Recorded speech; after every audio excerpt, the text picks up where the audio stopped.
choose our socks for success in all endeavors. Fortunes rises from the heel, and good luck for life. Good morning. Today is Tuesday, February 18, 2025. Today in history, on this day 461 years ago, Italian artist Michelangelo passed away. Known for masterpieces like David and Genesis, he is a defining figure in Renaissance sculpture. Alongside Raphael and Leonardo da Vinci, Michelangelo is celebrated as one of the three Renaissance masters. His influence shaped art for nearly 3 centuries. Today marks rainwater, one of the 24 traditional solar terms in the Chinese lunar calendar. This period sees temperatures rising, spring rain nourishing the earth, and the beginning of new growth. Welcome to today's Qing Chao Morning News. Let's start with political updates.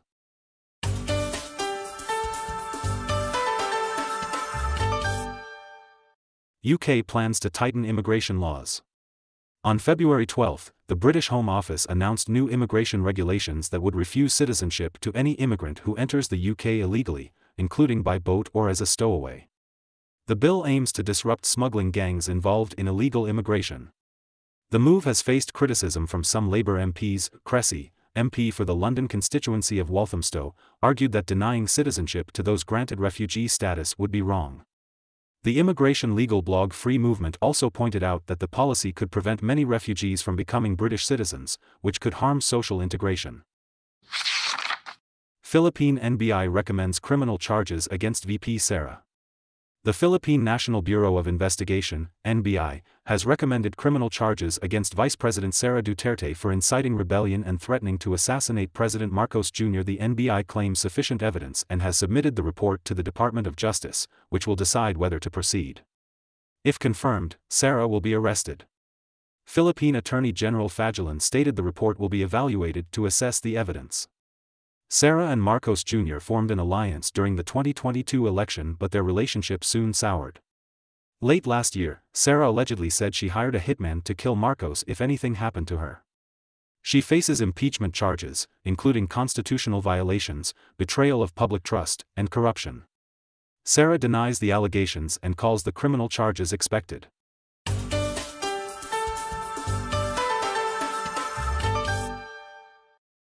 Indonesia and Turkey jointly produce drones. Comprehensive news from Jakarta. On February 12, Turkish President Erdogan, visiting Indonesia, held talks with Indonesian President Prabowo at the Bogor Presidential Palace. The two co-chaired the first high-level Strategic Cooperation Committee meeting and witnessed representatives signing cooperation agreements to promote trade, defense, security, and other fields. The two countries agreed to jointly produce drones and allow their militaries to train together. They will also promote cooperation in military intelligence and counterterrorism, with further discussions on defense cooperation.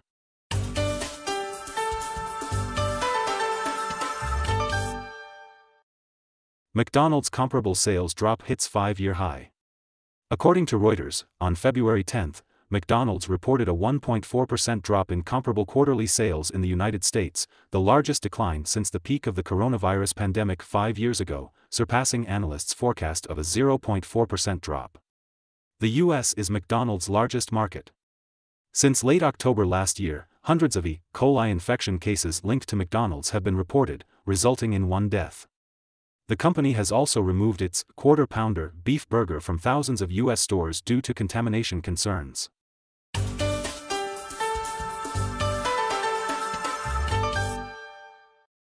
U.S. faces second flu wave, infections at 15-year high. According to Xinhua News Agency and Reuters, the U.S. Centers for Disease Control and Prevention recently announced that the U.S. is experiencing the peak of its second wave of influenza, with infection levels at their highest since the 2009 H1N1 epidemic.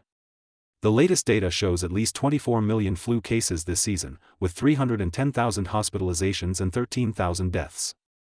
More than 96% of patients have been infected with influenza A, and emergency cases are at a very high level. The number of confirmed cases is expected to keep rising across most states. So far, 57 cases of childhood flu-related deaths have been reported. Suicide bombing attack hits Afghanistan.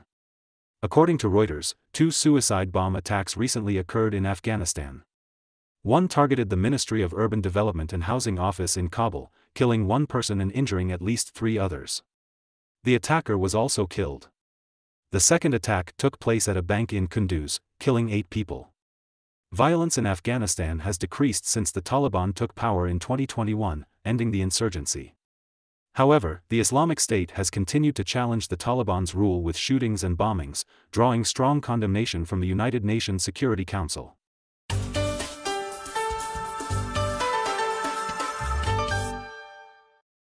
Chinese animated film Ne Zha 2 breaks 10 billion box office mark.